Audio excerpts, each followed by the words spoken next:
These marriages are not perfect, but all in all, they seem to work. And they work in proportion to the emotional maturity of the partners.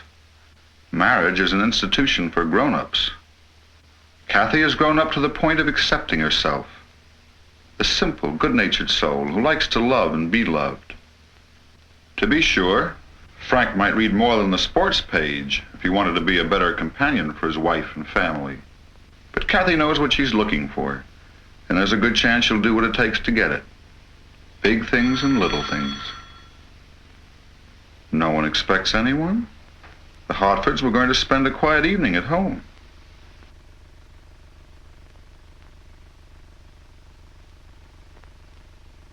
Oh, of course, Jim Kieran. He did promise to drop the list of new Kiwanis members. Come on in for a few minutes, Jim. But sure, we're not doing a thing this evening.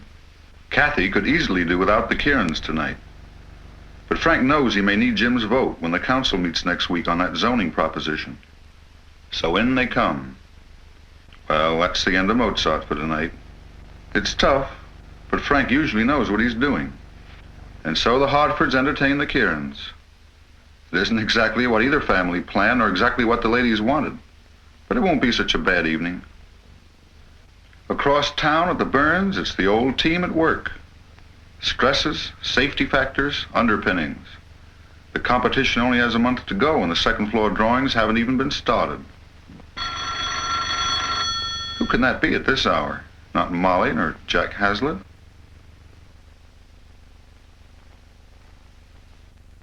Bill Martin. Be nice to see him and Eve soon. What's that? They want us to go to the movies tonight? Of course we can't, darling. We agreed we were going to finish these plans. Sure, but I just told him we were spending the evening at home. But Phyllis is a big girl, too. If she's going to spend her time helping Chad, she's going to see that something comes of it. She's given up her career for the marriage, but that doesn't mean she's turned into a playgirl. And Chad has grown up enough to adjust. To decide between two things that he wants by picking the one he wants most and letting the other go. He'd like to spend the evening with the Martins. He'd like to finish the job. He knows he's lucky to have a wife who knows what he wants most. Things are merrier if less productive over at the Hartfords. There are no bosses in a modern marriage. No one who is right all the time, or even most of the time. And no slaves. Nor people who feel pushed around, even part of the time. Moderns are rather proud of being free. But freedom in marriage is mostly freedom to give. A wonderful freedom for those who have learned how to use it and enjoy it. It's not something new, this pleasure in giving. It's the stuff that families are made of. It's what marriage is all about.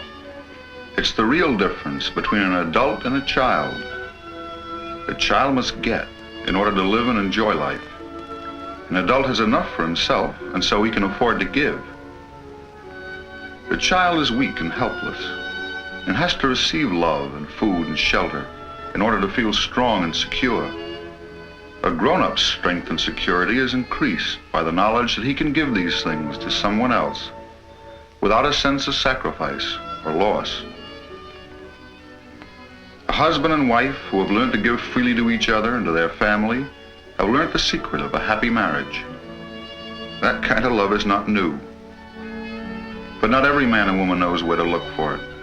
And the only place it exists, in themselves. Young people grow stronger and more adult, not by looking for their happiness in the bewildering world around them, or by running away from their problems to a dream world of romance. If they are old enough to marry, they should be adult enough to face the responsibility of making that marriage work. Each one, equally. That's what Chad and Phyllis, Frank and Kathy, and so many young couples all over the world are doing, and what they'll be doing tomorrow. How else can grown-ups find the sense of satisfaction, the dignity, the grace, the inner happiness of a full life? Marriage is still a goal for moderns.